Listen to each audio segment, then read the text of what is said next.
whenever and wherever you want to talk sports. Now it's time for Monty in the Morning. Hey, yo, man. How the heck are you? It is Tuesday, July the 13th, 2021. Hope you're well. Jake? Hello.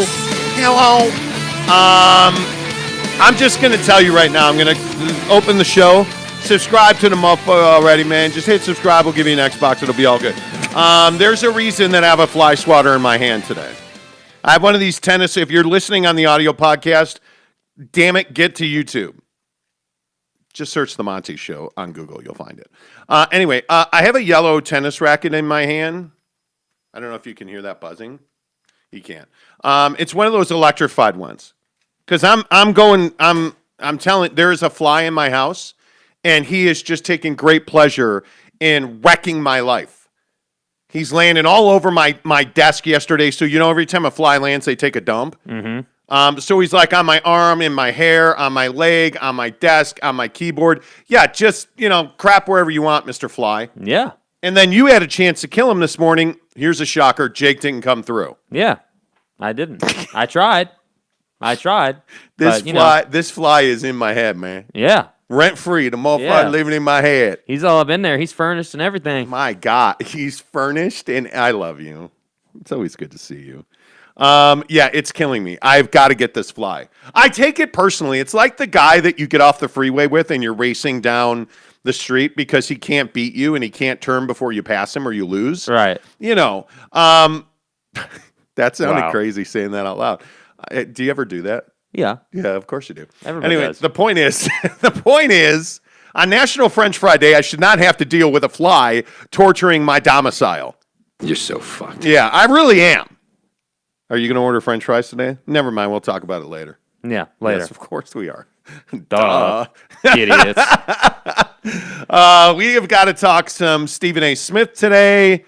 This Shohei Ohtani thing has absolutely blown up in his face. People are misinterpreting what I'm saying. I don't think they are, SAS. I really don't. We'll talk about that coming up. We got to talk about all of this Bill Gates. Bill Gates is a rock star. Bill Gates is living what a lot of men would call the dream. I'm here to tell you, and Jake, you don't know about this because you've never had a girlfriend, but the point is, I'm here to tell you that, it's not as easy as it looks when you have 17 women and you're juggling them everywhere. So we'll talk about that. Oh, boy. James Knight, first one in, he says, morning, I see Australia handed it to the U.S. last night. Well, no, actually, they took it from the U.S. last night. I just don't see that it's that big of a deal. We can talk about that. But I do want to start with this Damian Lillard nonsense.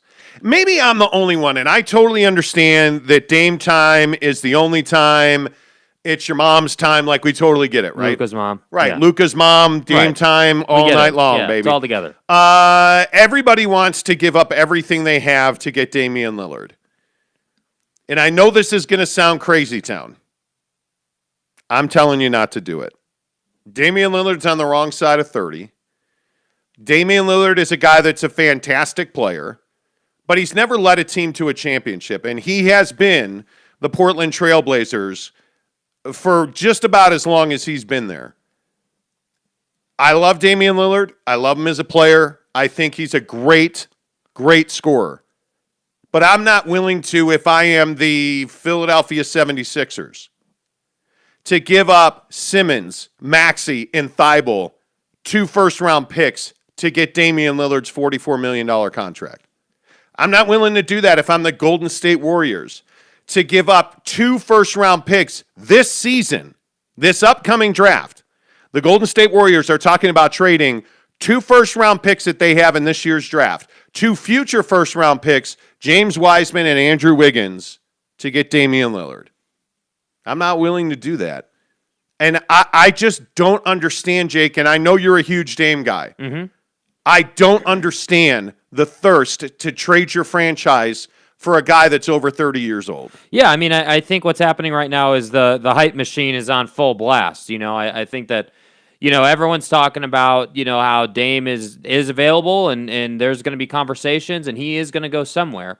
And I think, the Warriors are in a unique position specifically because their guys are coming back, right? I mean, Steph obviously had a great season, but Klay's coming back, Draymond will be back, and the Warriors are just sitting there saying, okay, we're not going to have Steph Curry forever. Once Steph Curry moves on, we're going to have to completely, revamp, rebuild the entire team, because that's the case.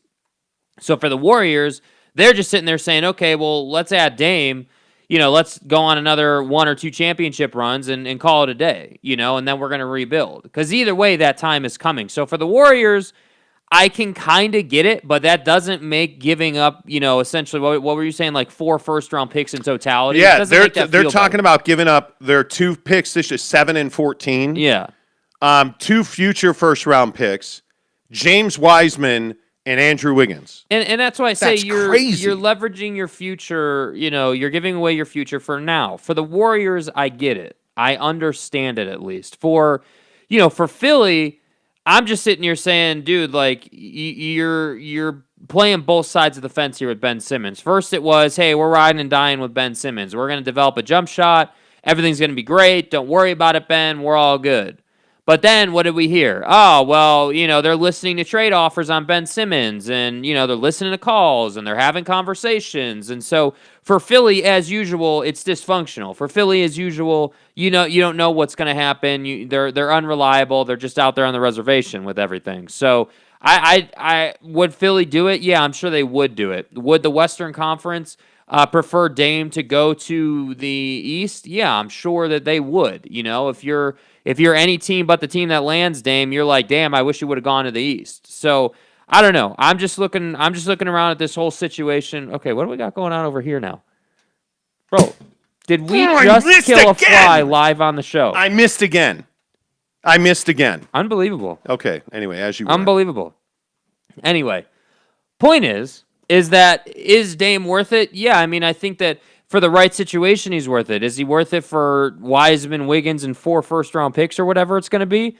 That seems a little hefty. So I don't know. I just think that when you've got a guy in Damian Lillard who's proven to be really talented but hasn't been able to get to the promised land, it makes you kind of second guess how much you should give up. So for the Warriors, I think I'm okay with it, just because either way, Steph Curry's time and Klay Thompson's time and Draymond Green's time is coming to an end in the next, I would say, probably 3 to 5 seasons. So you have this window here where you can win. But for these other teams, it's just a different situation. If you're a team that's bad, you shouldn't be giving up your entire future for a guy who's probably got 4 or 5 seasons left in the NBA. That's not a smart play by any stretch of the imagination.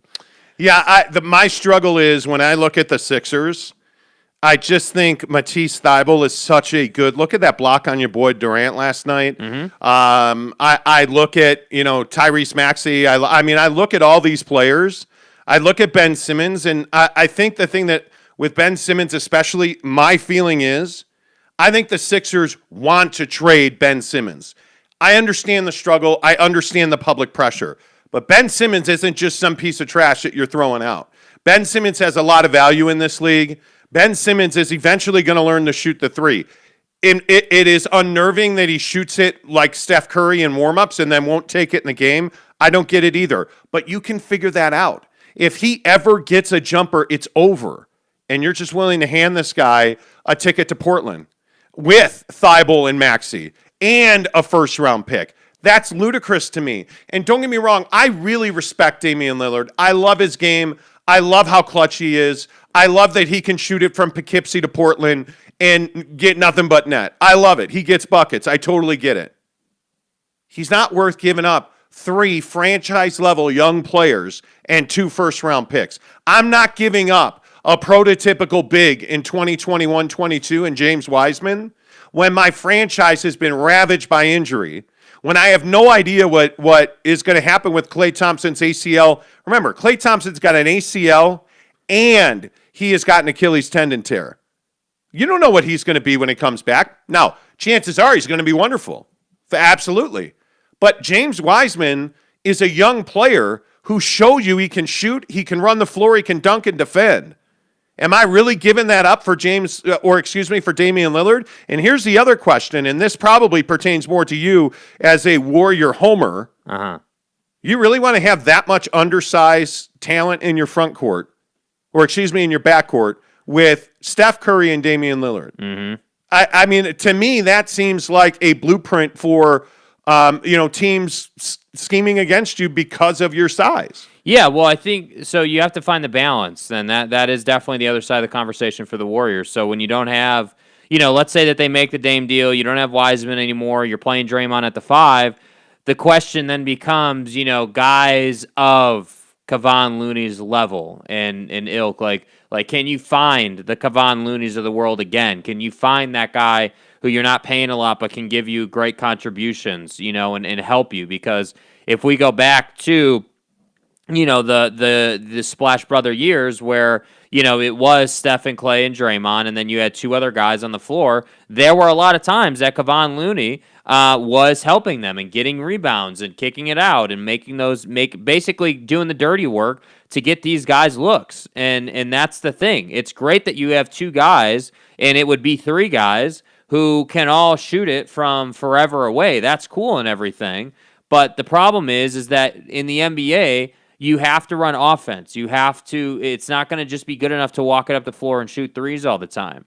So if you do make the Dame deal, the next thing that you have to look at is who's going to be your big, who's going to be your Andre Drummond, who's going to be, your DeAndre Jordan of the team. You got to go and find a guy like that. So I don't know. That's what I'm saying. If they're talking about it, they clearly have a plan. And again, another important side of this conversation is track record. So the Warriors, the Lakers, all these teams that consistently are winners have proven that they know what they're doing. And everyone's going to say, whoa. The Warriors weren't a playoff team last year. They struggled. They were terrible.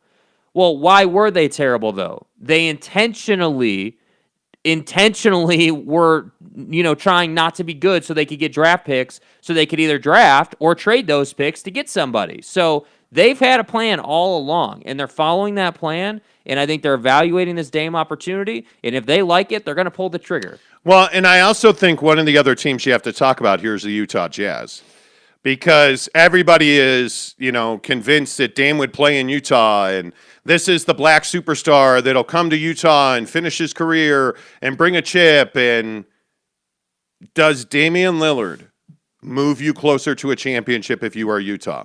Well, that depends. What are you going to have to give up to get him? I'm certainly not trading Donovan Mitchell, who I think is, not on Damian Lillard's level.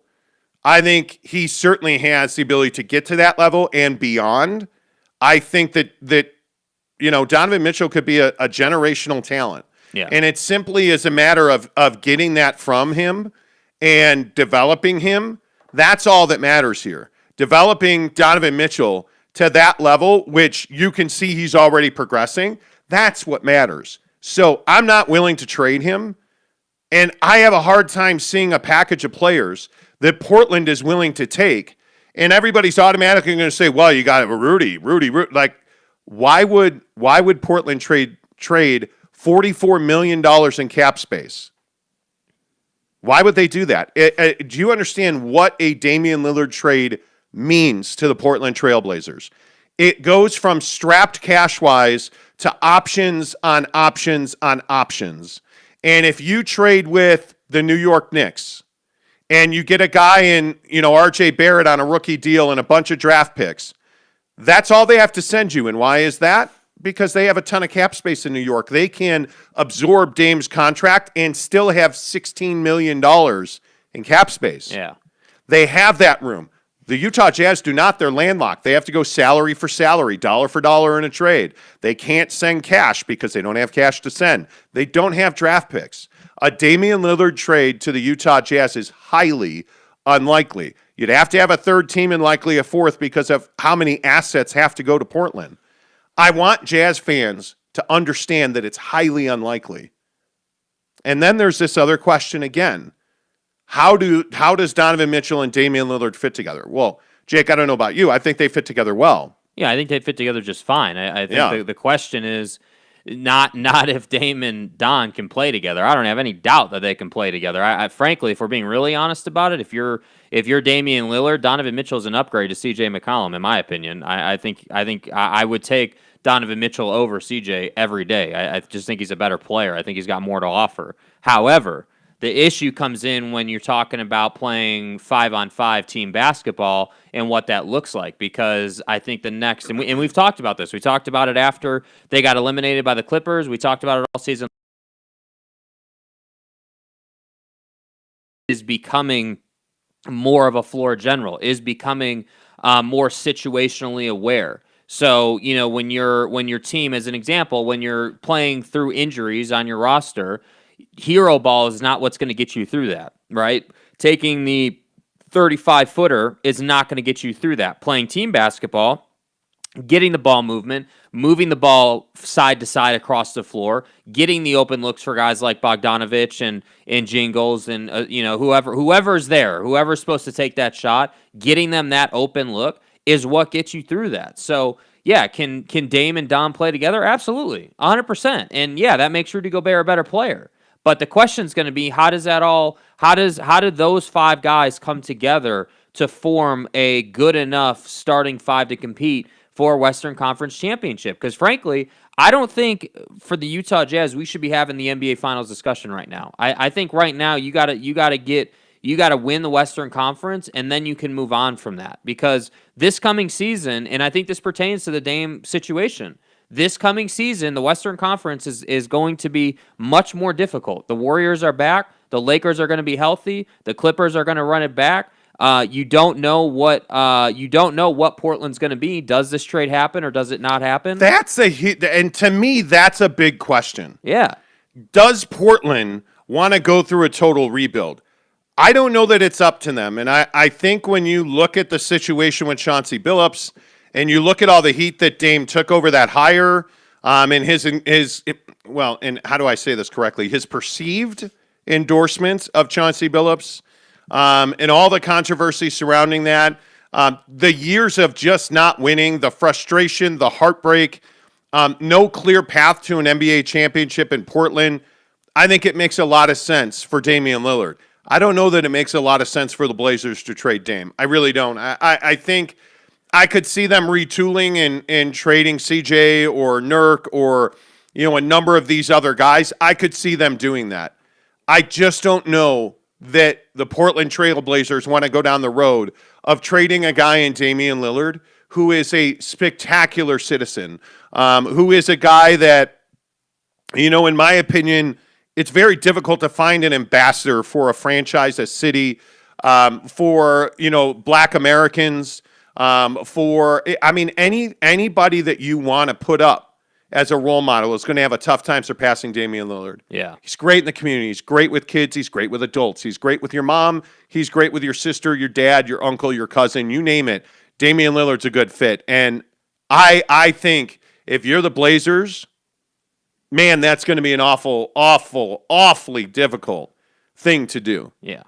And I think Damian Lillard wants out. I do. You don't hear all of these trade rumors when a guy is not wanting to be traded. I understand it.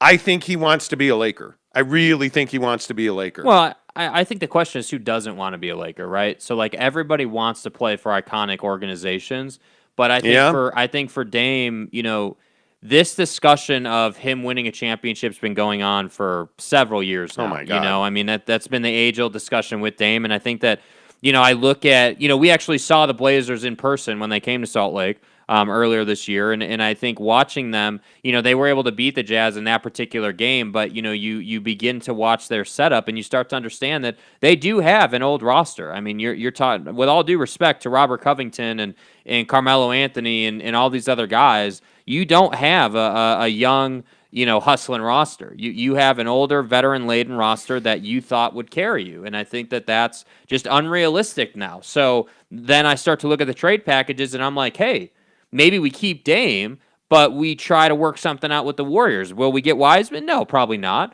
But if we could trade CJ and get a couple of picks, do some work in the draft, maybe then, we can change this roster a little bit. Maybe then we can create something better. So I absolutely agree with you that I think that that's not out of the picture. We just don't hear about it very much because everybody wants to make the Dame trade. Yeah, I don't know, just looking at their cap and, looking at their numbers. I mean, I look at 21-22, And the money that you have on this roster, it's going to be really hard to win a championship at this level. I mean, you're paying, Damian Lillard and CJ McCollum, what is it, 55% of your cap. See, now that's going to be more really difficult. See, you're paying those two guys more on your cap than the Lakers are paying LeBron and AD on their cap. The Lakers are under 50%, and this team, Portland, is over 50%, which I know might seem like a minutia detail, but when you start looking at cap situations and what you're able to do and not able to do, that matters for sure. Yeah, and I think when I look at the situation with the Blazers, I mean, you're paying, you're just under the tax. I look at your cap holds. I think you have to upgrade guys like Enes Kanter. I think the Swanigans. What do you do with Carmelo Anthony? Carmelo Anthony has been an incredible bargain for that team. What are they paying him? $1.7 million. How do you keep him on the roster? I mean, well, he's a free agent now. I mean, he's 37. I don't know what you do with him. I mean, the problem is you have a team that is built on 30 years old and older stars. And you look at Dame at 31, CJ's 30, you look at Covington's 30, Nurkic is 27, and I think he's a free agent as well. I just look at these situations, and excuse me, Nurkic is non-guaranteed. See, I think that's a place you can upgrade. Yeah, I mean you have places for to $12 million. Yeah, Nurkic is not doing it for me, and I look at Norman Powell at $11.6 million on a player option. He's probably opting out of that. Yeah. I look at Derek Jones. There's so much room for them to upgrade. But if you trade Damian Lillard, my point in all of this is you just got to tear that thing down. Yeah. And I see a lot of people on YouTube being upset that you said that about the Lakers, but here's the thing that you can't get away from. It's true. You go to 9 out of 10 NBA guys, especially guys that want to win a championship and are thinking about their legacies more than they are about their paychecks. You want to go to the Lakers because every year they're going to do everything they can do to win a championship, to be in position. You look at what they did last year. You look at going and getting guys. Now, it didn't work out with Andre Drummond, and it didn't work out with Markieff Morris, but you went and added those guys. You're developing talent. You recently won a championship. Oh, by the way, you're the frickin' Lakers. People want to wear the purple and gold. And I know that sucks if you're just about any other team, but it's why teams like the Knicks are so confounding. Boston. Who doesn't want to be a championship New York Knick? Who doesn't want to be on the next team to win a championship for the New York Knicks? Yeah. I mean, that would be incredible. The next team to win a championship with the Boston Celtics. Are you serious? And again, I look at teams like Utah, San Antonio, Sacramento. That's where you come to a competitive disadvantage because guys are not going to go to San Antonio, Sacramento, Utah, OKC. They're not going to go to Memphis. They're not going to go to Orlando. They want to win in cities like Miami, Los Angeles, New York, because there's something about winning in those franchises. And I know it's crazy to put the Heat in those discussions, but man, when you're a Miami Heat and you win a championship, you are truly a rock star in that town. Well, I mean, you think about it, people. If people are questioning the Miami Heat, I mean, think about how long they've been relevant. That's the word I like to use. Think of it this way. You look at, and again, I don't mean to hate on the Jazz or the Suns or anybody, but you look at teams like the Jazz, like the Suns, any of these second-tier teams that are not in major markets in the country, and the relevance factor isn't always there. Whereas, notice the Lakers are always on ESPN and TNT. The Miami Heat, when D Wade was in his prime, those games were always being shown. I mean, you how many Christmas Day games did we have between Kobe and D Wade? I mean, a bunch. How many times did ESPN show those teams together playing? There's a reason for that. It works the same in other sports too. So it's not. I don't believe that it's shade towards the Jazz or any of these other those other markets. Not at all. I just think it is what it is, and I think that when we were having the Dennis Lindsey got fired conversation, this kind of plays into that. If you're a GM or a president of basketball ops, whatever title you want to use, you're the decision maker for what happens in basketball in an organization, and you're in one of these markets that's not Los Angeles or New York or whatever, you got to understand that, and you got to be aggressive, and you got to make sure you always keep your money flexible, because that's how you're going to get it done. You're not going to get Dame wanting to sign with you constantly. Well, and I also think if you look at Miami, let's not forget there's zero income tax there. I mean, and that's another advantage. Yeah, there's a lot of reasons, so I look at Damian Lillard and I say to myself, okay, well, you're a West Coast guy. Yeah, you're an Oaklander. You went to Weber State. Like, you've played in Portland. Are you really going to Philly? Are you really? Are you? Do you really think that the Knicks are where you need to be right now? I have a hard time with that. And I think when you hear Dame and sources say that Dame wants to be a Laker, I mean, that's totally understandable. Let's get some of the comments in here this morning. By the way, I just want to say again, you guys have really supported this show, and it is humbling to us that we're at 1,340 something subscribers on YouTube, that we're legit doing thousands of downloads a week on our audio podcast. It's really impressive. And it is to know that, we're at a point now where we've never had the volume of listenership that we have now. This is as much as we've ever had. And we couldn't do this show without you guys. Frankly, we don't make any money doing this show. But it is awesome to be here every day with you guys and interact with you. So we value your comments. Again, if you want any of our content, whether that's audio or YouTube, whatever you want, just go to Google and search The Monty Show, Monty, The Monty Show. It is the first thing that pops up. And usually if you search Utah Jazz on YouTube, our videos are the first things that pop up because you guys support us, so we appreciate that. Having said that, I'm not going to read, all of this ridiculousness about Patty Mills. He's not a Hall of Famer, and he's not a GOAT. Although he did play really well, and he dominated your boy last night. People are saying Patty Mills is a Hall of Famer? There is one comment that is saying that Patty Mills is a Hall of Famer. Okay, yes, Patty Mills has won championships. Yes, he's been on those teams, but he is in the Hall of Very Good, not a Hall of Famer. No. We have a large following in Australia. I would caution you. I mean, that might be true, but again, no offense, the Australian basketball player has yet to take over. Like, that's why Ben Simmons needs to get a jump shot. Like, how many times do we have to talk about this? Look, if Andrew Bogut hadn't snapped his leg like Conor McGregor, he'd be, the same guy that he is But legit, today. like, Andrew Bogut is one of the best players to come out of there. I mean, that's not even a stretch. You totally ignored what I said. I said if Andrew Bogut hadn't broken his ankle, he'd be the exact same player he is today. See, now that's just not the way to go here, Karen. Thanks for listening, Jake. Gabe Ledley, good morning too. He says, "My dudes, what's up? Fantastic trip. If you don't follow Lopes Fan Gabe on Twitter and Instagram, his wife's got a great baseball blog.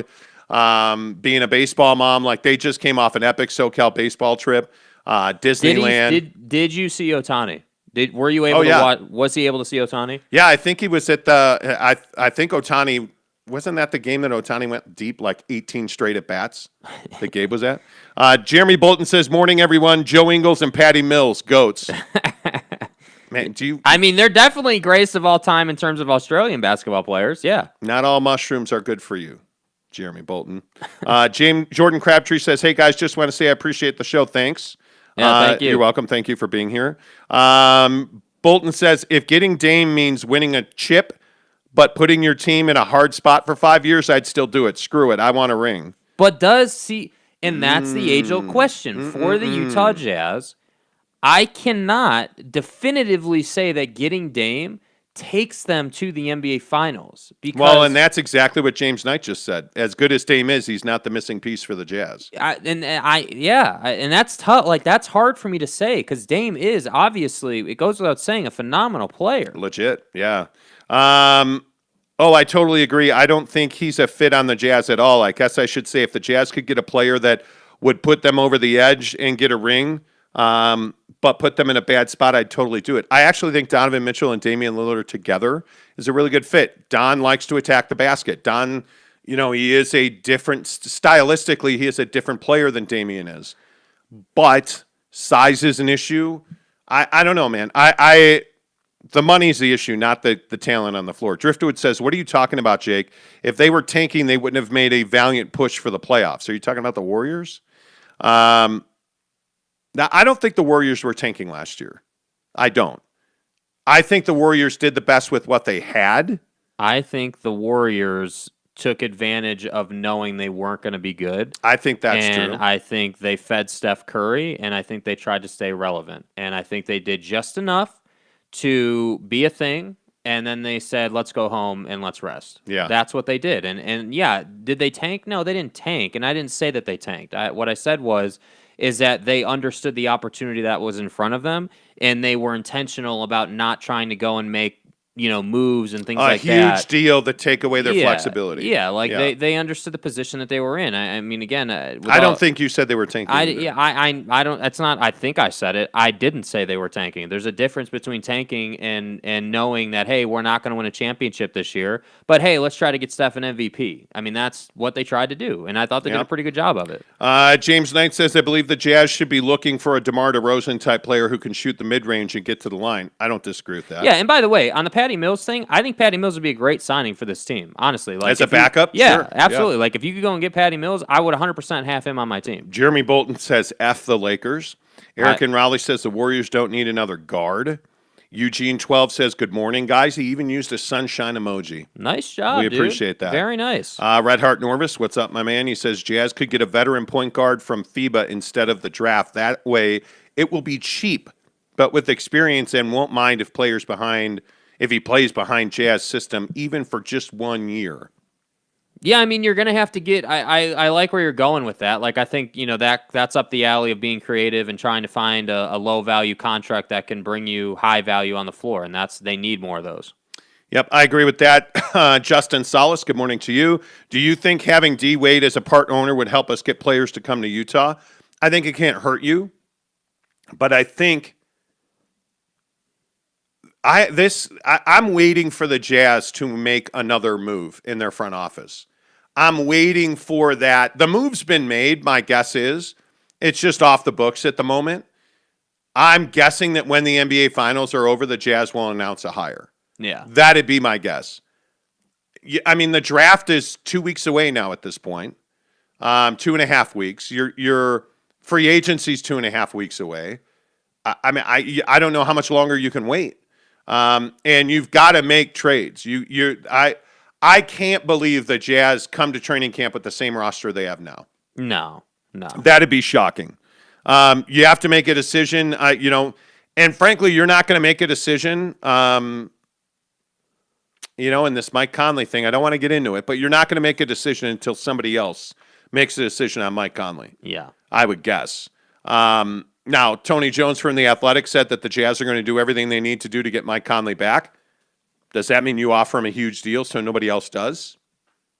Because my guess is somebody's going to offer him more money than you're going to be able to pay him. I think the Jazz are going to offer him what they can, and I truly believe that they will be okay. They won't be crushed if he doesn't come back, but if he does come back, that'll obviously be great. Tanner Plummer says, morning, guys. Sorry I'm late to the parties. Tanner? You probably already talked about it. The U.S. lost 2 straight exhibition games. Cause for concern? Not really. I think you have a bunch of dudes on this roster, Damian Lillard included. Now, I mean, Kevin Durant, he just doesn't have it anymore. He's done. Right, he's washed up. He's washed. Yeah, it's washed. So we don't say washed up anymore. It's washed, please. I'm Kevin Durant. You know who I am. Yeah, I'm washed. The point is, that's a joke. I'm kidding. These guys hit switches. And with all due respect to the great kangaroos of Australia. Bro. What? Why you got to roll out the kangaroo thing? Okay, the great koalas of Australia. People are misinterpreting what I'm saying. Yeah, don't be a jerk. The point is, the ruse, the bouncing ruse, whatever. Okay, I'll stop. I mean, listen, I don't know. Man, do I want to go down this road? Listen, they have the greatest draft pick ever for the Utah Jazz in Dante Exum. You'll show the bouncing koala ruse some respect. Okay, that's as far as I'll go with it. Anyway, the point is, no, I'm not going to keep going with that. Point is, I think Team USA is going to hit the switch. And I think they're going to have guys, I would think, I don't know, are anybody in the NBA Finals going to play on that team? Probably not. I mean, you're in July, and the Olympics start next week, I guess.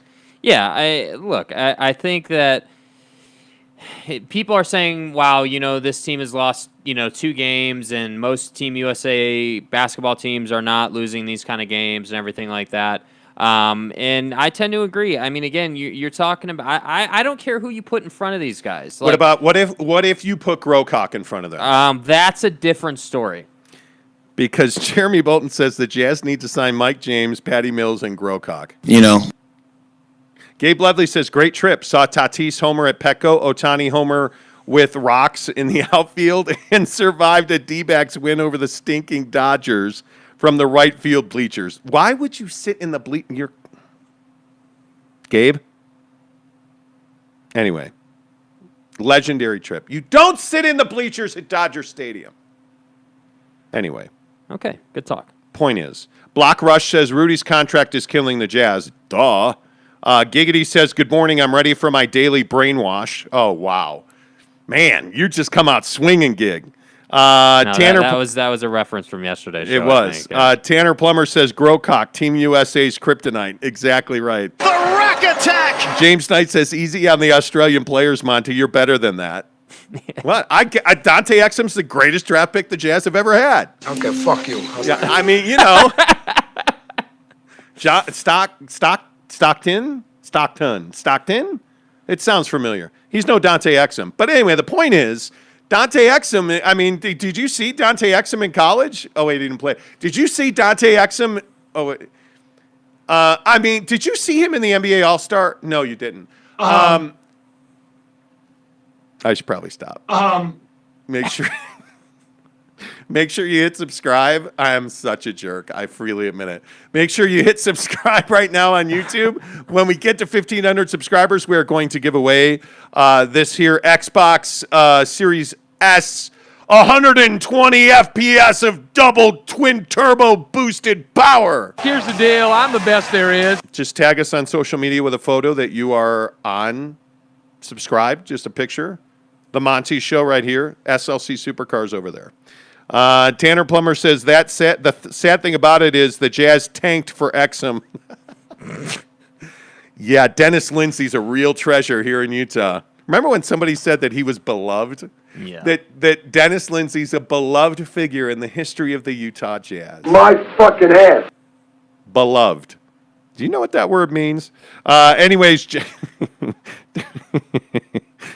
Jeremy Bolton says, hey, no Exum draft equals no Jordan Clarkson. Well, hey, candies and nuts, right?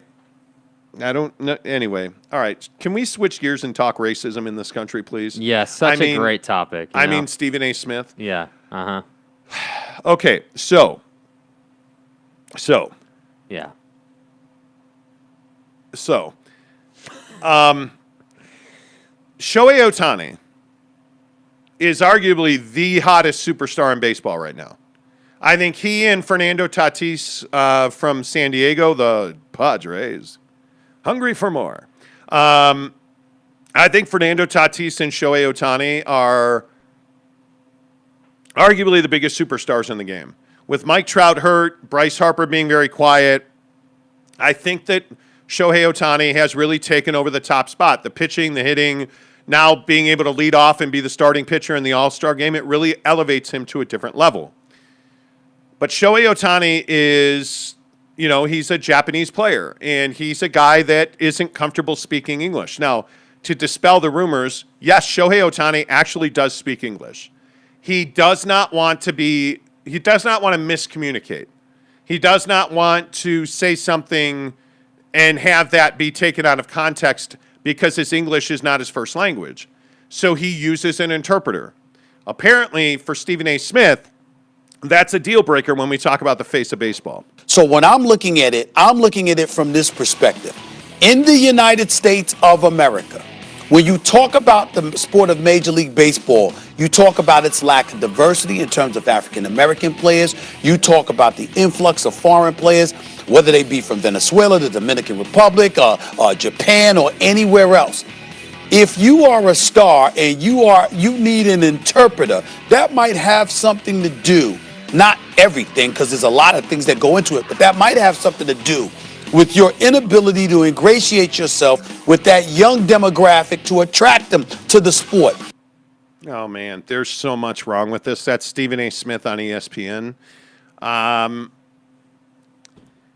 don't even know where to begin with this. Frankly, it's shocking that Stephen A. Smith, and whether you like him or hate him, my interactions with Stephen A. Smith as a producer, as a host, he is a wildly intelligent human being. Stephen A. Smith is very smart. He is very sharp. He is well-read. He's an excellent writer. This is a shocking mistake for Stephen A. Smith. And the question is it a mistake or is it an ideology? Because what he did here was unbelievably racist. It was unbelievably biased. And if you listen to his words, he starts this conversation with "in this country," and then goes on to say, without saying it directly, that because he is Shohei Ohtani's Asian and he doesn't speak English, well, he can't be the face of baseball. And my question is, what do you say to a guy like Jackie Robinson, who couldn't play Major League Baseball because of the color of his skin? He was black. And the mighty, powerful white folks didn't want a black guy getting into baseball. What do you say to guys like Roberto Clemente, who had to overcome being a Latin player and being, a dark-skinned player? What do you say to guys like Hank Aaron, who, because he was black, had death threats and was told that he was going to be murdered if he took, the home run record? What do you say? What do you say to that? When you're Stephen A. Smith and Stephen A. is a very proud black man, as he should be. How do you make this mistake? How do you, in a time where, people of Asian descent in this country are absolutely being targeted, they're absolutely being physically assaulted in the streets of this country, they're being blamed for, look, you're Asian, you started the coronavirus. How do you listen to our president call it the Kung flu and then think it's okay to say that because Shohei Ohtani doesn't speak English, that he can't be the face of baseball? How do you justify that on a network like ESPN that has had so much turmoil and tumult, even in recent times with this Rachel Nichols situation? How do you justify saying that? And I feel like this is incredibly, incredibly foolish from Stephen A. Smith. And then Jake's going to play this apology here. Then to apologize and to say these things while apologizing. People are misinterpreting what I'm saying. I'm not talking about the state of the game. Baseball itself. Baseball's a great game, a great sport. And some of the greatest players in the world are foreign players. Tatis comes to my mind. I love this brother and what he brings to the table. And Ohtani is the second coming of Babe Ruth, okay? That's not what I was trying to say. I'm talking about the marketability and the promotion of the sport is exactly what Sports Illustrated essentially alluded to in their article last month when they talked about 28% of the players in Major League Baseball are foreign players. A lot of them need translators.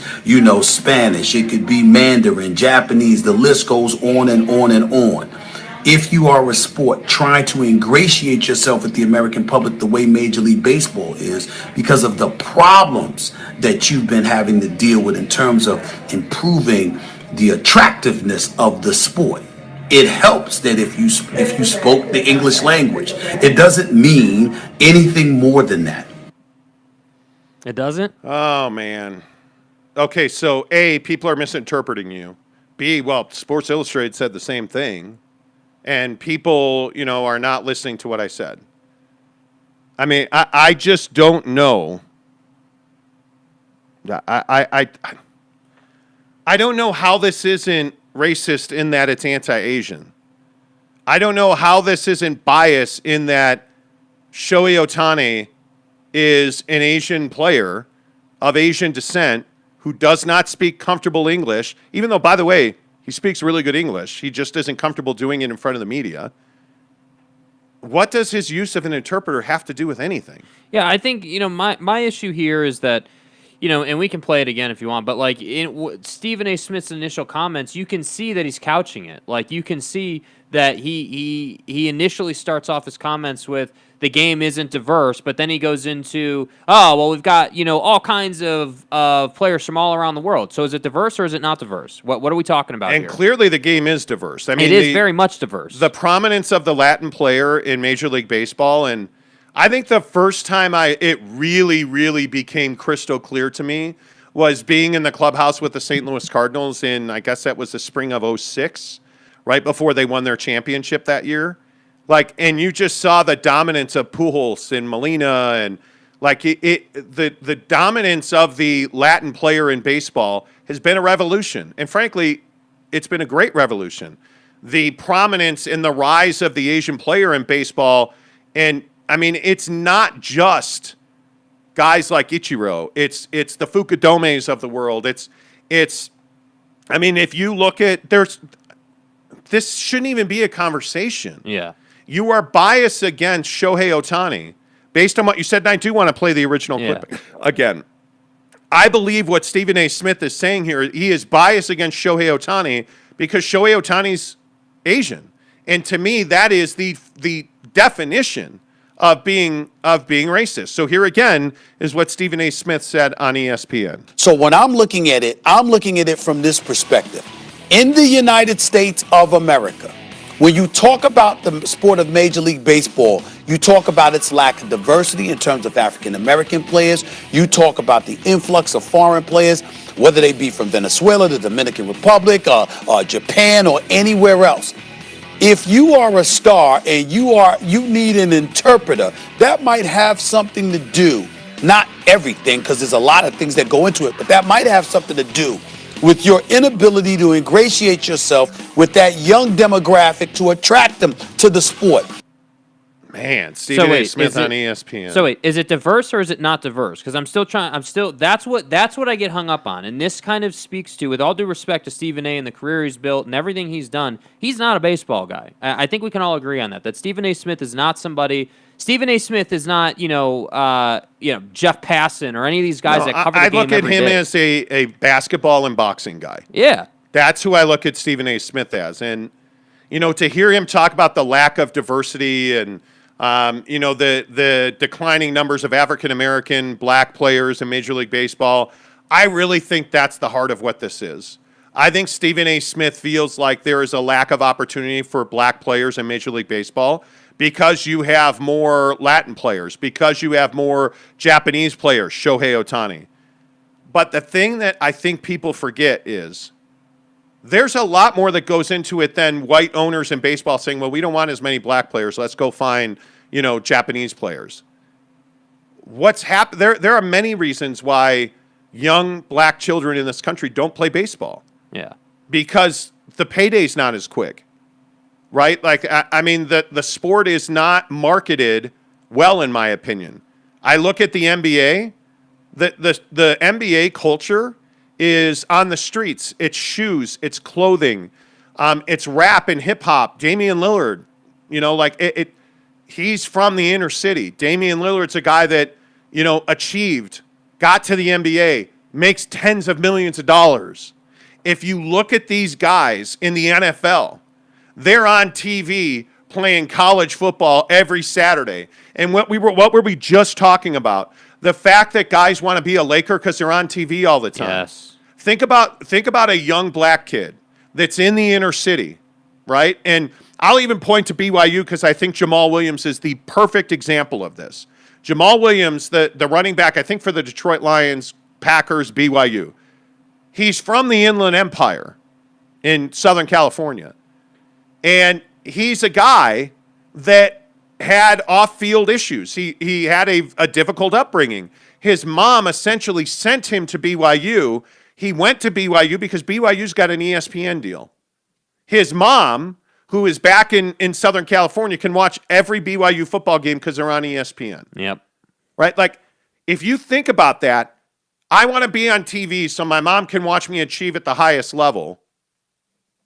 College baseball is rarely on TV, and when it is, you're not watching it. Yeah. But is college basketball on TV? It is. Can I, as a 16-year-old, make millions of dollars playing pro basketball? Either in this country now, there's the elite leagues and the G League, and can I go and do what LaMelo Ball did? Look at LaMelo Ball. LaMelo Ball went to Lithuania, Australia, number 2 in the draft, rookie of the year, shoe deal, multi-millionaire now. What's more appealing? Probably 5 years of minor league baseball after probably 2 years of college baseball. And then you're not even sure because of the vast numbers. The competition is much higher and much more difficult in college baseball and in minor league baseball. Yep. Or am I going to go to the college football route or the college basketball route where there are mixtapes and social media and Instagram and Ball is Life and Chris Brickley who will work with me, put me on social media, make me a star like Zion Williamson. Zion Williamson was the first overall pick in the draft and a multi-millionaire when he was 14, 15 years old. That was done already. I mean, this is not about young black children not having the opportunity to play baseball. Yeah. That's not what this is. Do you understand that in the Pacific Rim, whether that's Japan, China, Korea, all of the Asian countries, do you understand Korea? Do you understand that baseball and basketball are massive sports there? Massive sports. Do they play football there? No, they don't. Do they play rugby there? They don't. They play baseball and they play basketball. And guys like Yao Ming, guys like Stephen Marbury, guys like Jimmer Fredette, why do you think all those guys are multimillionaires right now? Steph Curry. Why do you think those guys are multimillionaires? Why do you think Jordan Clarkson is huge? Because he's multicultural. Yeah. There's nothing wrong with Shohei Ohtani, A, being Asian, and B, being the face of baseball. And that's why I say, like, I think, it's funny we've been having this conversation a little more about First Take, but, First Take, it's no secret what First Take is designed to do. I mean, First Take is a show that's literally designed to keep ESPN in the news cycle every single day. That is their sole focus, right? But I agree with that. I think as ESPN, you obviously are walking a fine line because you want to bring the hot take, you want to be in the news, but you also don't want to be racist, obviously. So, Stephen A. Has built a career on being hot take guy. There's no doubt about that. I mean, I'm not saying he's a fraud, certainly. He's legit, but there is a line, and you cannot say that an Asian baseball player is not marketable to young fans and everything because he needs an interpreter. That's just not the case. I mean, frankly, when's the last time you saw Mike Trout throwing 100 miles an hour off the mound? That didn't happen. And then hitting a 500-foot bomb. That didn't happen, right? And the other thing here that I think we have to talk about, and I know this is probably difficult and it's going to piss some people off, but at some point, we have to understand that just because you're not white, English-speaking, and American, that doesn't mean that you can't achieve at high levels, right? I mean, we have to find a way in this country to stop being white is right. At some point in this country, we have to stop trying to look at what, and this is probably a step too far, but look at what the Texas Democrats are doing right now. They don't support anti-voting laws in Texas. The governor of Texas said, if you do not show up to vote, we're going to arrest you. So they got on a plane and flew to Washington, D.C. to lobby national congressmen that are Democrats, Congress people, because they're tired of the anti-voting laws in this country, because we don't want minorities to vote. We're working very hard in many states in this country to stop black people from voting, right? We've got to get to a point where all we care about is, are you white, are you American, and do you speak English? And I just think that those three things shouldn't be the definition of wealth, success, and the ability to make money in this country. Well, and the crazy thing is like, even with those being the expectations and what people, or like what, some people in our country want, guys like Ohtani are succeeding. I mean, he is succeeding at the highest level of baseball. He's dominating Major League Baseball, the best league in the world. Because talent always overcomes. Yeah, I mean, if you can throw and hit a baseball, you're going to get found. Yes. You're going to get found. And if you can run, a 4.2 40 and put 225 up 12 times, you're going to play in the NFL. You are, right? If you can, if you can achieve athletically, unless you're black, you have an afro and you wear, socks and you talk about how negative the police are, you're going to play in the NFL. Right? I mean, it's amazing to me. And again, I don't mean to go too far here, but this is what happens when you allow somebody like Donald Trump to run away with your country. This is how Marjorie Taylor Greene winds up in Congress. This is how we get guys like Alex Jones. This is why we have, people that still believe today that the election was rigged. This is why when we're talking about vaccinations, this is why we have states that voted for Donald Trump. Look at Nashville. Look at what's going on in the city of Nashville, in the great state of Tennessee. Huge controversy. They fired their vaccination czar and cut off access to all children for all vaccines, not the coronavirus vaccine, for all vaccines. Because that's what Republicans do now. That was done on party lines in Tennessee. We don't take vaccines that are clearly saving lives because that's not what the Republicans want to do. So in Democrat states where Biden was voted for and elected, guess what? We have really high vaccination rates and really low infection rates. Like, that's who we are as a country. So Stephen A. Smith on ESPN essentially saying, hey, Shohei Ohtani can't be the face of baseball because he doesn't speak English and he's not American. And then immediately pivoting to, where's Mike Trout? Where's Bryce Harper? It's ridiculous to me. It's absolutely ridiculous to me. All right, let's get some of the comments in here. It is, yes, Eric and Raleigh says, Jesus, the clarification made it worse. It did. Swipe a Cam, good morning to you, says, what he did was bias and prejudice, even nationalist, but not racist. Oh, I absolutely think what Stephen A. Smith said was racist. There's no doubt about it. I'd have to look it up, but I believe that being of Asian descent is a race. And I do believe that this was about Shohei Ohtani being racist or being Asian, which makes it racist to me. Yeah, listen. At the end of the day, he's being completely prejudiced and biased against Shohei Ohtani. I mean, there's just no way around that. Whether you want to gift wrap it in racism or nationalism or however you want to say it, the fact is what he said is not right. And to me, if it was me, I think that there should be some discipline there. But that's just me. Yep. Tanner Plummer says, Monty, you've met Stephen A. If so, when and where? Well, am I accountable to you now? Yes, I've met Stephen A. Smith. I was a producer on many years ago on Jim Rome's show, The Last Word on Fox Sports Net. We actually are the ones who are responsible for putting him on TV first. I apologize. Swipe a Cam says, people have to realize that most of us have been taught to be anti-non-American in regards to the language barrier and who gets to be successful in America. It's the America First mentality. I agree with that. Red Heart Norvis says, Manny Pacquiao is the face of boxing worldwide. Can speak okay English, but still gets ridiculed with his accent and Filipinism, and many of his words are taken out of context, which is why Shohei Ohtani uses an interpreter. Yes. Giggity says, why not apologize by saying, I'm sorry, I effed up. That would mean more than all this explaining. I agree. Swipe a Cam also says it has to do with how baseball in particular and how the game has been marketed. Ohtani is now dealing with a country where the English language is not just the primary language.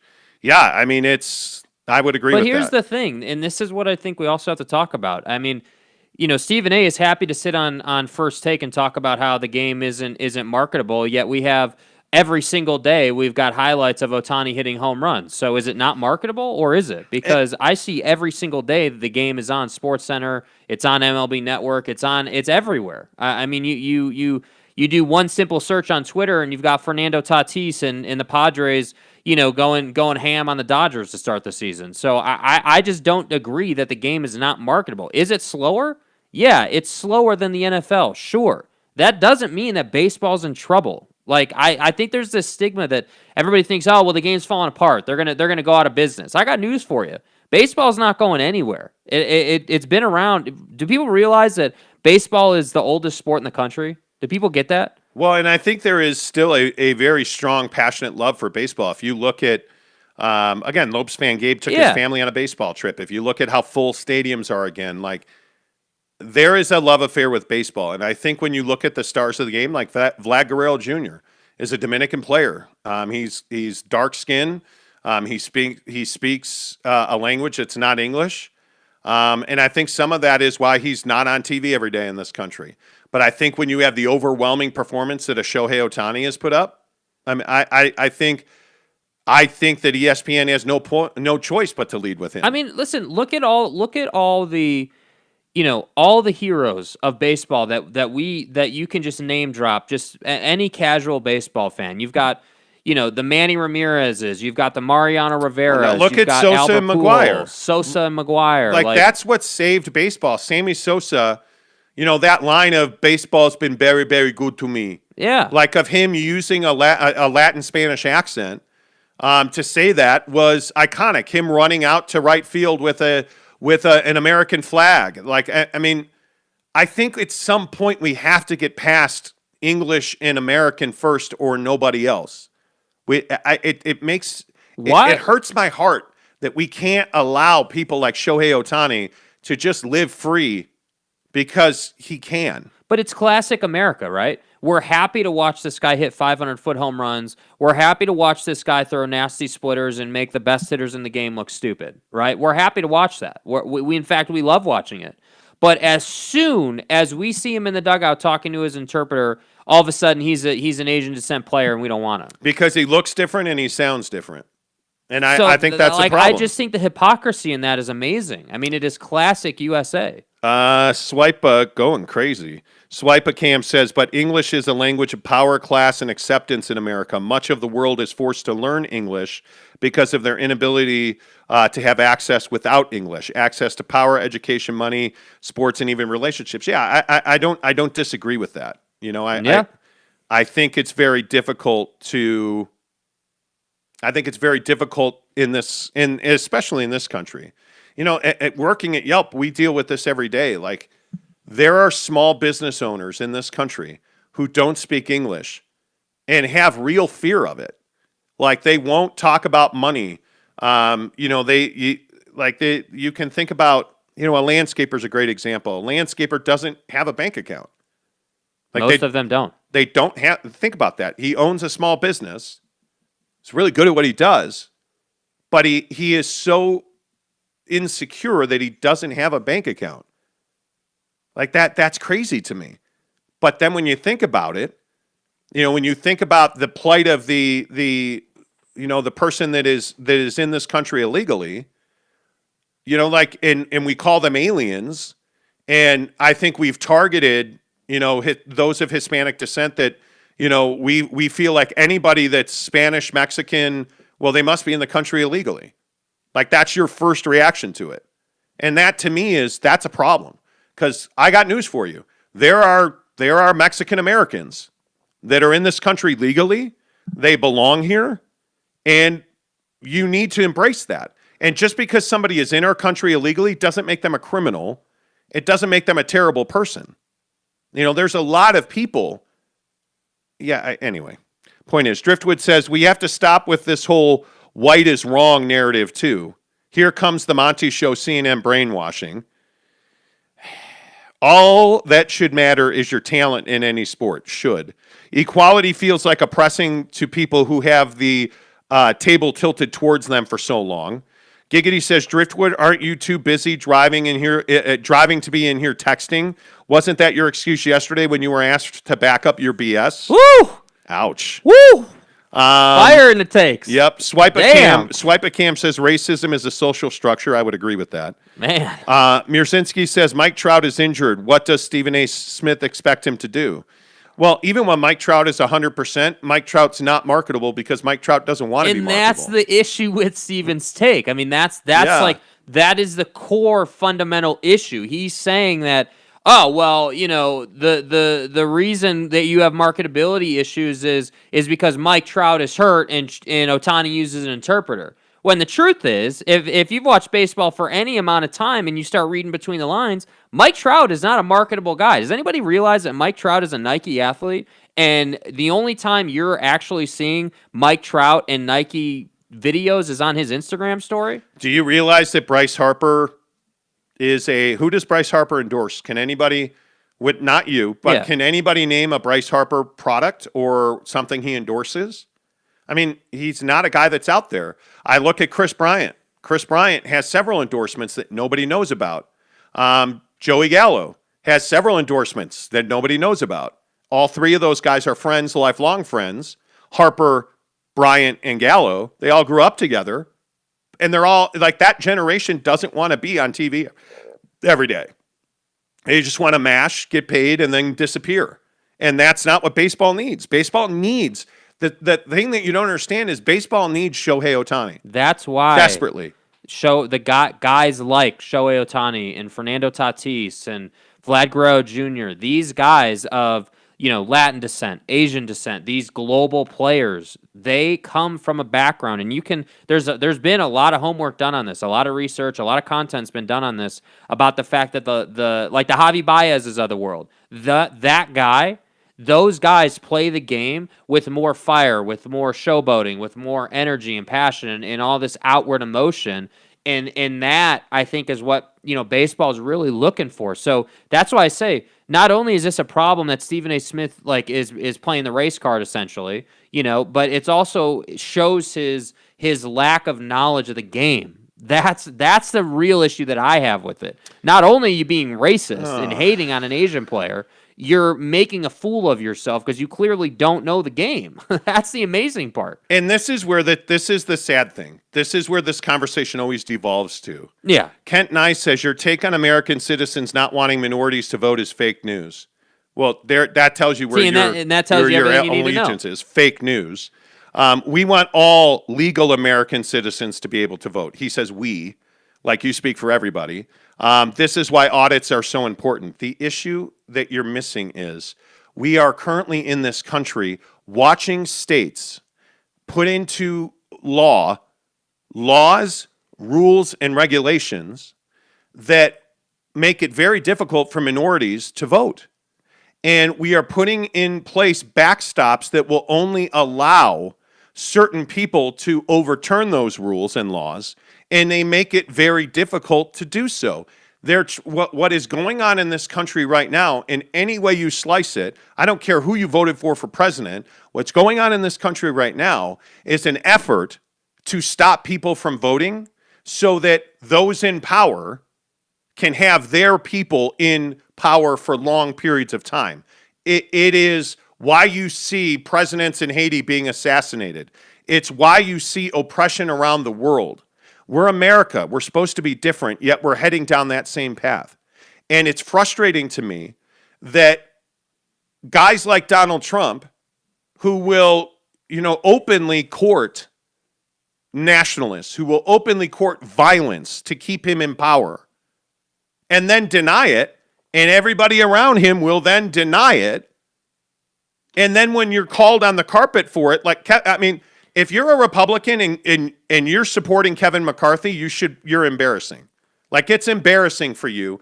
The lies that Kevin McCarthy has told, the effort, the all-out effort in certain parts of the Republican Party to prevent black people from voting. It's amazing. The laws that were passed in Georgia as a reaction to the volume of black Georgians who voted. The effort by Texas Republicans to prevent black Texans from voting. If you don't see that, I don't know what you're looking at. And furthermore, I always say this. This has nothing to do with CNN. When you are alive in this country, you don't just watch Fox News and Tucker Carlson or CNN and whoever you want to point to on CNN. You have to get your news from multiple sources. You have to have access to both sides, and then you make an informed decision. But if you seriously think that there was massive voter fraud in the 2020 election, why is Rudy Giuliani getting disbarred? Why are the Kraken lawyers getting disbarred? Where is Mike Lindell? Why did Donald Trump admit that he lost? This is amazing to me. There are so many states.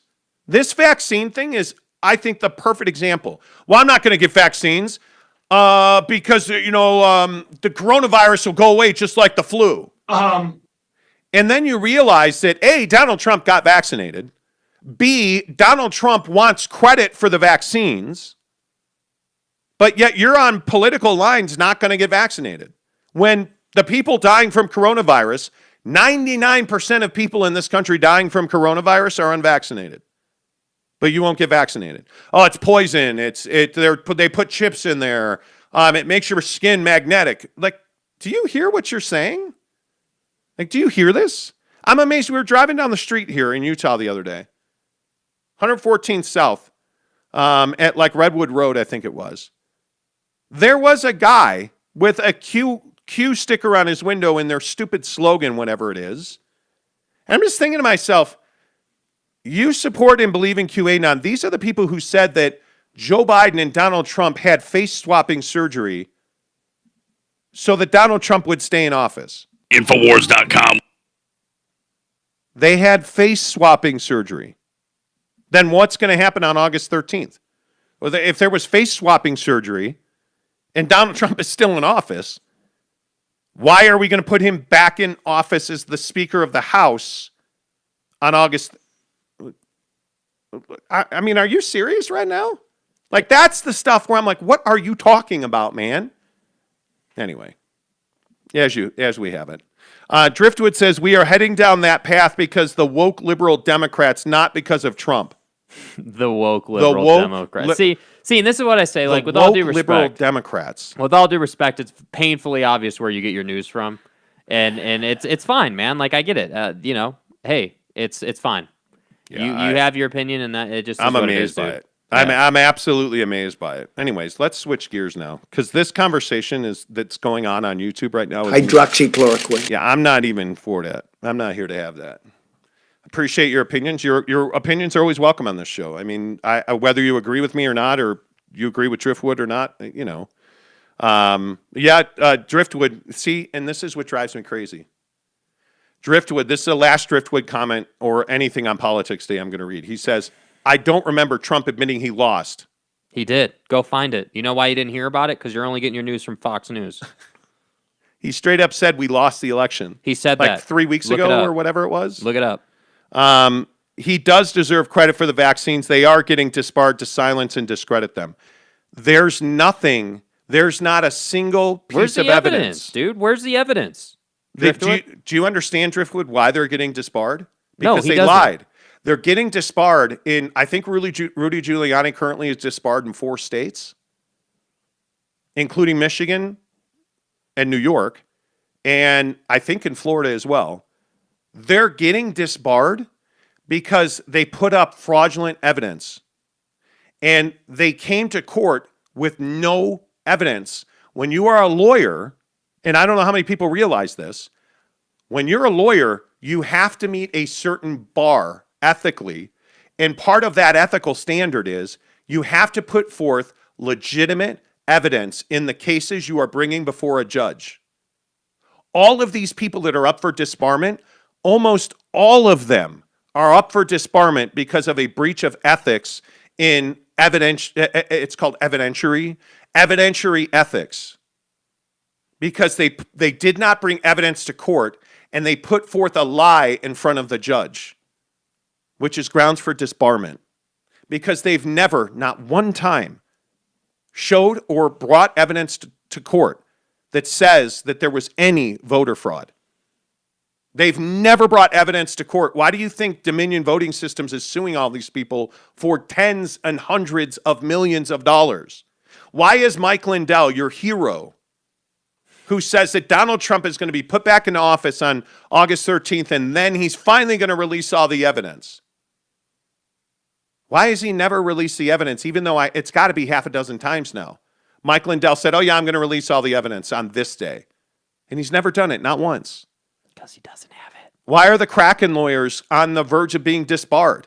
Why is a guy like Lynn Wood, who is one of the most storied attorneys in this country, on the verge of being disbarred? Why is Rudy Giuliani, who was America's mayor and who is now just driven off a cliff, why is he disbarred in multiple states? Because he lied. Plain and simple, they lied. And you bought it hook, line, and sinker. And if you believe that there was massive fraud in the election, please provide the evidence. Where is the evidence? The only evidence of voter fraud and illegal and illegalities with mail-in ballots were with Republican voters trying to multiply Donald Trump ballots through dead people. There was all this thing, all these dead people voted. Well, yeah, there were multiple cases of dead people voting. And almost always, and almost exclusively, they were dead parents of Trump supporters. Those Trump supporters took the ballots that were mailed to their now deceased parents, filled them out, mailed them in, and in the case of like this one guy that I vividly remember the story, he signed the ballot, he signed the envelope that goes with the ballot and mailed it in. It's a federal crime. It's called election fraud. He was a Trump supporter trying to get more votes for Donald Trump. That happened multiple times in this country. There is no evidence that mail-in ballots were compromised. There's no evidence that Dominion voting systems change votes. I love this Italy fraud. There's no evidence that ballots were shipped in from Italy or that satellites in Italy were used to change. Like, do you hear the shit that you're saying you believe? Like, that's amazing to me. Yeah. You have no evidence that any of this happened. But they believe it. Anyway. I'm with you, dude. Like, I'm not saying a lot just because I agree with everything you're saying, man. Like, sex or French fries? What's better? I mean, that's debatable. French fries are orgasmic. But Yeah. we'll talk about National French Fry Day here in a minute. Let's talk about Bill Gates. But is he? So Bill Gates, this is a story we were told. And now as filings are happening in court, we're getting more inside stories on the Bill and Melinda Gates divorce. So Bill Gates is fighting to keep his millions and billions. His wife is suing him in divorce court for infidelity, among other things. So now it's come out that, yeah, Bill Gates had sex with other women while he was married. Just so you can go to Pound Town. And he had permission from Melinda Gates to do it. Uh-oh. How about this story? Bill Gates and Melinda Gates had an agreement that one weekend every year, Bill Gates could get together with his ex-girlfriend, the girl that he broke up with to go with Melinda Gates and get married, that he could rendezvous with her in Pound Town once a year, one weekend a year. And then he'd come home and they'd be Bill and Melinda Gates again. Now, also, as we now know, it was Bill, Melinda, and a couple of employees at Microsoft, Just so you can go to Pound Town. And so all these sordid details are coming out. Bill Gates is about the last guy I would have thought was like a sex machine. But Bill Gates is starting to sound like a sex machine. He's an assassin. But should he, based on the fact that she gave him permission, should he have to give up half of his billions? Well, I mean, I think it depends on what, so for that instance, no, right? Because that he had permission for that. They had a mutual agreement between them that was, I'm assuming, was documented, So for that, right, the 1 weekend a year, no. For the Microsoft employees, okay, that's different. That's a different situation in which you didn't have an agreement. But should he have to give up half of his billions because he was in the broom closet why at Microsoft? is it a conversation, though? Why is it a conversation? Because he has the money. So, of course, she's going to try to leverage him, right? Like, anytime, like, if you think about it this way, if money was not a factor in life, this wouldn't even be a conversation. But money in our world is everything. No matter if you view money as nothing or if you view money as everything, money is what pays the bills. Yeah. Money is what is our survival. Like, it's everything. As we're finding out right now. So, like, I'm not surprised to hear this, and I just think that You're not. So wait. I'm not surprised to hear that she's trying to take his money. I'm not at all. Are you surprised that Bill Gates is? He's not only going to Pound Town. Bill Gates is the freaking mayor of Pound Town, apparently. Yeah, dude. Like, he did. I am surprised Bill Gates is this guy. I mean, he flew under the radar with this stuff for a long time. Like, okay, that's just not who I am. This is, I think, what's interesting. There are dudes who just want to go out and, plant seeds in gardens all over the world. Just so you can go to Pound Town. Yeah, this is like Tiger Woods stuff here, man. Like, You have to check it before you wreck it. right? Like, I mean, you don't want to get no blue waffle for dinner, right? I mean, I just think you got to. But Bill Gates? Apparently, dude.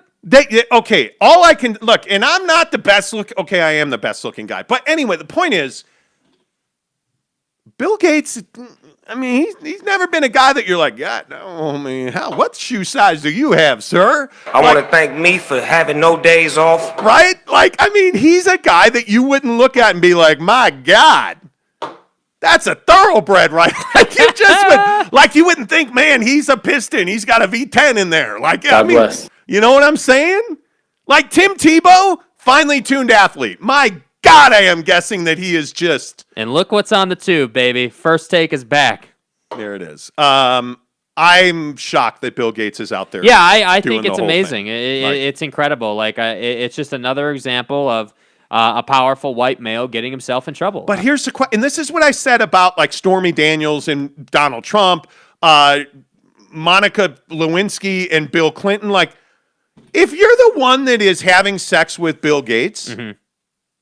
Now, if you're his childhood high school sweetheart and once a year you guys get together and, you give him the downstairs kitty cat, okay, I'm totally good with that. Doesn't make you feel responsible. But if you're like Sheila, the like data technician at Microsoft, and you're like, oh, damn, hey, Bill, what's up, my man? Are you not just looking for the bulge in his pants, and I mean from his wallet?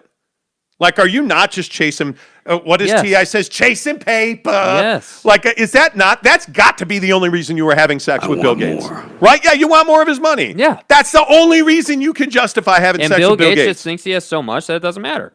I mean, if you're letting him put that floppy in your disk drive, so that was a computer with like a Microsoft floppy disk drive. Wow. Anyway, the point is, if you're letting him write code in your disk drive, I just think write code in your disk drive. That's all the sex computer references that I have. I mean, That downstairs kitty cat is not yours to have. I mean, Okay? if Bill Gates walks up to you and he's like, "Hey, baby, you want to get some?" and you don't hit Control Alt Delete on that situation, I don't know what you do.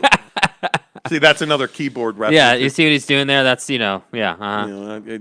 That's quite enough. We get it. Bill Gates. Yeah. All right. Speaking of sex and orgasms, it is National French Fry Day. Now, there was an incident in the Monty compound this week. Oh, boy. Okay. And it might be apropos that my wife has just walked into the room. Bill Gates is downloading in their mainframes. Yes, he is. Yes, he is. Yes, Jeremy Bolton, he did. Jeremy Bolton says, wow, Bill Gates got the Andre Kirilenko contract. Andre Kirilenko, once a year, could go pound that strange, and Mrs. Kirilenko would be fine with it. Honey, do I get that pass? No. No, I don't. No. She's like, I'll take half your money. Cool. Half. Hey, man, 50 cents is just the same as $1 in this country. That's out of the window. Justin Salas is like, who's having sex with Bill Gates? True. It's crazy what money can get you. Yes. Exactly. Eric and Raleigh says, permission for one thing doesn't excuse other instances. That's what I'm saying. Okay. Red Heart Norvis says Bill Gates has probably met Luca's mom. Well, my goodness. Driftwood, Eric and Raleigh says Drift Biden has only been president for 6 months. Truth. No more politics today. Yeah, no, I'm out. James Knight says, are you saying one weekend at Bill was not Microsoft? Yeah. Get it? Like one weekend a year, Bill was not Microsoft. Truth. I doubt that. Gates must be besties with Grocock. I would think so. Dude, I mean, he probably learned everything he knows from Grocock. Somebody's got to find Grocock. Yeah, it's not somebody. It's James in Australia. James, you got to go find Grocock. You need to find Grocock. You need to find the Forex Gold Distillery, and you need to find Joe Ingles in the playoffs. It's that simple. Micro hard. My bad. Micro hard, not micro hard. And when I woke up this morning, I was feeling pretty dangerous. You know. It is what it is. Okay. National French Fry Day. Caused a fight in my house over the weekend. So I have a pet peeve, and I'm fat. But the point is, I like French fries. So we went to Warren's in South Jordan over the weekend, right? We actually went to Chipotle. We got like healthy lunch, and then on the way home, we stopped at Warren's because I wanted their French fries. Absolutely terrible for you. And I said in the car... Jake was in the back seat of the Audi. Excuse me. Klaus. His name is Klaus. I have an SQ5. Okay, anyway, got it. Yeah. Okay. Point is, I'm better than you. Yeah. Anyway, the point is, oh, I'm sorry. Am I boring you? Yeah. The point is, early. It is early. It is early. We've been up for almost 3.5 hours. The point is, Jake in the back seat, my mother-in-law in the back seat, Britt in the front seat, Mrs. Monty. Hey, does anybody want fries? Yes, I would like some fries. Anybody else want some fries? Mrs. Monty's like, yeah, I'll have a couple of yours. Okay, cool. That's pretty, standard procedure. Anybody else want fries? Nobody else answered. Nobody. Hi, So, what can I order? What can I make for you? I would like 3 fries, and I would like a banana cream shake. Jake got peanut butter because that's all he eats. Me and my wife split the shake, so I got a large. Not a small, a large. See, and that was planned. That was fine. My mother-in-law got a chocolate shake with Reese's peanut butter cups in it. Right. Okay, we're good. We're good to go. Okay. We don't even get out of the parking lot. We're physically on the, if you look at the plot map of Warren's restaurant, we're in the parking lot. And my mother-in-law's like, hey, can I have a French fry? No, you cannot! Because I asked you. I asked everybody, do you want a French fry? That's what fucking ticks me the fuck off! Did you say yes? Oh, you didn't. Oh, I'm sorry. Did I not hear you when you said yes? So then, we get the shake. And the banana cream shake at Warren's is amazing. It is bomb. Yeah. Oh, my God. Yeah. Hey, can I try your shake? No, you can't. So I made the mistake of letting my wife carry the shake and the fries into the house. It vexes me. My mother-in-law takes a big old scoop of the shake, big old hand, I'm Terribly vexed. It is uncouth to take from another man's fry bag. I'm telling you, you just don't do it. Here on National French Fry Day, if we're going to exclude minorities from voting, I want to exclude everybody from that was too far. And he will every single time. I apologize.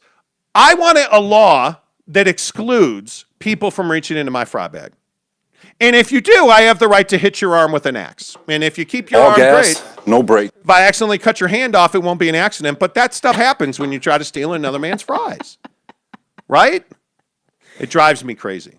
But why? Why does it drive you crazy though? What is it about that? The whole my girlfriend's hungry size thing. It's like, man, you don't. I know. But what did you? My question just is what did you expect? Well, when I said if you want fries, don't ask for fries later. I didn't expect anybody to ask for fries later who didn't want fries when I ordered them. It's ethical. Yeah. And look, my mother-in-law is great. I love when she's here and she spends time with us. She lives in L.A. She drives up. But man, you reaching into a man's fry bag, I got the right to just. I don't know, bro. So you think I made too much of it? Oh, there's no doubt you made too much of it. I don't have any question about that. The question just is if your mother-in-law's in town, just order 4th fries and insurance policy. Yeah, I probably that just make this is what I was saying. I can't remember there was another thing. There was another micro moment that happened. I can't remember. We were all sitting on the couch and I said it, but I'm a big believer that it's just order an extra one. Eric and Raleigh always order fries for everyone. Never ask, just do it. Just do it. Yeah. That, like, to me, that's just the way to go. Well, and Mrs. Monty and I have come to a non-spoken agreement. Like the Gateses. Well, I'm hoping that she said you can go bang that chick on the weekends once a year. Because if he just went and was like, hey, by the way, I just tapped that, I'm going to do that once a year on a weekend. You good with that? All right, cool. Physiologically, it's a non-starter. My wife would divorce me in a heartbeat. If I was like, hey, she'll be like, hey, who is that on the phone? Well, that was Sheila. We were third grade classmates. We used to, go out to jungle gym together and stuff. She's in town 3 weekends from now. She wants some help with trimming the garden. What are you, a nuss? I think my wife would physically assault me and then leave. That would be my guess. Like, I wouldn't even have the balls to ask. Hey, would you mind? Hey, how do you bring that up? You don't. Hey, baby. I was on Facebook and I saw Jenny's picture. You remember Jenny? You probably don't. What's an erection? Like she was on the high school track team. We ran marathons together. Oh, really? And she's an incredible pole vaulter. If you guys ever want to kick it, we'll flow. Like, how do you even bring that up to Melinda Gates? Are you like, hey, listen, I make billions and you don't, so I'm going to go have sex with this woman? We're getting somewhere. Like, how do you bring that conversation? Like, maybe I just don't have enough game. Like you have no game. Mm-hmm. Maybe I have no game too. I don't even know how you bring that conversation. I don't know either, dude. That's what I'm saying. It's so far out on the reservation. Like, how do you even go about it? Giggity says I let my wife reach into my fry bag anytime she wants. But see, like that's how me and Mrs. Monty are. She can eat my food. Like, but I'm just saying. Listen. Here's this. Like, just make it easier for yourself. Like this is my only point. It doesn't really matter if it vexes you, quote unquote, or it upsets you. That doesn't even matter. Just like don't make it an issue and order another fry. It's a true story. Like just make it easier for yourself. Who cares? James Knight says, "Here's a tip, Monty." No, I don't want your tip. Yeah. We. He means advice. Just take a nice and easy, okay? Just relax. Bill Gates, relax. Burn a hole in your pocket and just buy an extra freaking fry. I mean, like I just. How do I have so little perspective? Because that's know. very true. Do you let your wife's mom do that, Giggity? Reach into your fry bag anytime. Anyway, does she like your fry sauce too? Wow. Anyway, the point. Wow. Okay, wow, I shouldn't have done that. My wife is glaring at me right now. Okay, so before we go, yeah, it is National French Fry Day. Yeah. I love French fries. Yeah. Who's got the best fast food French fries? And if you say In-N-Out, I am kicking your ass. Warren's has the best fries. I mean, I think for sure. Like In-N-Out's not there. I think. What about Five definitely Guys? Five Guys is definitely there. But see, I'm not a Cajun fry guy from Five Guys. If I'm doing Five Guys, I'm just going regular. My wife loves Cajun fries. Here's the thing. I love crinkle cut. That's what I love. I love a good crinkle cut fry, which is why I love Portillo's French fries. But the problem is there's not a Portillo's here. I don't think. See, and Eric and Raleigh says nationally it's McDonald's. No, nationally it's Jack in the Box. Yeah. But like I don't look. Is Jack in the Box, McDonald's, and Five Guys on the same level? No, not even close. I kind of think Five Guys is a cut above what's the those. difference? What's the difference? Well, the burger's handmade. It's Five Guys doesn't have a drive-through. Okay, you guys ready?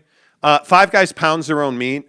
People are misinterpreting what I'm saying. Yeah, that's not like they. Come on, no credit for already having Stephen A. drops from his absolute embarrassment of a take. Come on. That's very good. I think they don't have a drive-through, which is different about Five Guys. Yeah. But I think everything's like it's very similar to In-N-Out, but I think it's a level above In-N-Out. Yeah, I think. Wait, Britt, are you a crinkle fry fan? We're currently consulting Mrs. Monty. Yeah, Mrs. Monty doesn't love Warren's French fries. They're good. I think she loves the Cajun fries at Five Guys. But here's the thing. And again, I'm going to say listen, if we're going to stop minorities from voting in this country, there needs to be a Jack in the Box in Salt Lake City. You have to be nice to stupid people. Anyway, trust me, it equates. It doesn't at all. I'm just trying to piss off Drift. Here on CNN, that's what we do. The point is, like, there's not, and I'm trying to be gentle. There's not great fast food in Salt Lake City. No, I mean, you have like the major names, but you don't have this Cane's debacle in South Jordan. I'm not a Cane's guy. Like, I tried Cane's 2, maybe 3 times tops while I was in Phoenix. I just didn't like it very much, to be honest with you. Again, Mrs. Monty and I think, came to the conclusion we had it once or twice. She had it a couple more times than I did because of a work function, if I remember right. But I think I had it once. Yeah, I think that Cane's does a phenomenal job with marketing and like in the hype machine. That's pretty clear. And so that gives them results. And I think that you won't catch me at Cane's. It's just not my jam. I'm much more of a Chick-fil-A Shake Shack guy. That's my jam. Oh, Shake Shack chicken sandwiches are. And Shake Shack's fry game is strong too. They do crinkle cuts. But see, what did you say to me the other day? Like, when we were talking about chicken sandwiches, you're like, well, I would just go across the street to Chick-fil-A. Why wouldn't I? And I'm like, dude, Chick-fil-A it's not the number one fast food chain in America. Screw that. Like, I see, and this is where I come up. This is the Seinfeld conversation. I'm the only guy in this country who thinks Seinfeld's overrated. I think Chick-fil-A is just terribly average. Their French fries are awful. Like, I have to drench those things in that Chick-fil-A sauce. I love Chick-fil-A sauce, dude. Yeah, it's good sauce. The problem is, if I got to dunk it, like, this is steak and ketchup. Okay, when I go to Mastro's, I'm not having ketchup. Okay, when I go to Outback Steakhouse, can I have ranch and ketchup for this steak?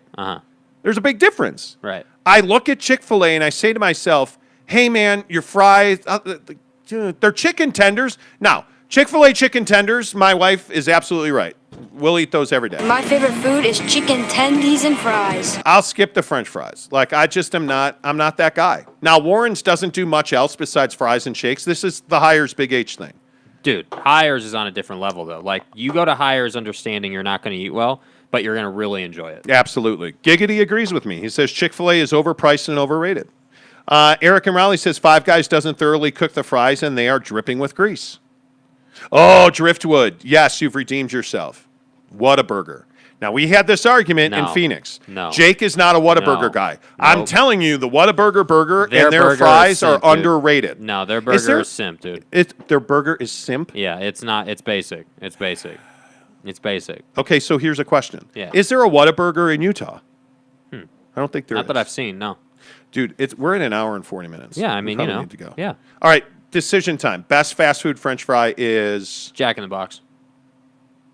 Okay. If we're going low-level fast food, Jack in the Box? Has to have a drive-through. Five Guys does not count. Okay, if it's got a drive-through, Jack in the Box by far. I just refuse on principle to eat at McDonald's. They endorse a bunch of idiots on NASCAR, and I don't like any of their drivers. So I won't go and eat there. And their chicken nuggets are... Okay, I have to admit, I do like their fish sandwiches. You won't eat chicken nuggets, but you'll eat fish sandwiches. Dude, their fish sandwich is amazing. I don't think I've had the Burger King fish sandwich. We don't eat a lot of fast food like that. If I go to Burger King, my wife has ruined my life. You know, trying to be fat with my wife is impossible. Like, okay, now, let me just save now you and I start the can't music. get a burger. Yeah, go ahead. Let me save you and start the music. Yeah, like their Impossible Whopper at Burger King is freaking amazing. Yeah, cool. I'll get a regular Whopper. Thanks. I like it. You know if I'm going fast food, I'm probably going to Wendy's. A Dave's Double and fries is really good. And my wife's like, the only thing at Wendy's is the Frosty. Truth. And the baked potato. Oh, the baked potato's good. We gotta smoke some baked potatoes this weekend. All right, we gotta go. Thanks for the intense conversation at times today. I really appreciate your input. I know when we get into politics, we kind of get in the weeds a little bit, but you guys are amazing. Eric and Raleigh, just stop it. Fat Jesus says you shut your mouth, mister. Chick-fil-A is fantastic. Thank you. Eric and Raleigh says she ruined your life by helping you eat better. How dare she? Exactly right. All right, until tomorrow, say goodbye, Jake. Goodbye, Jake.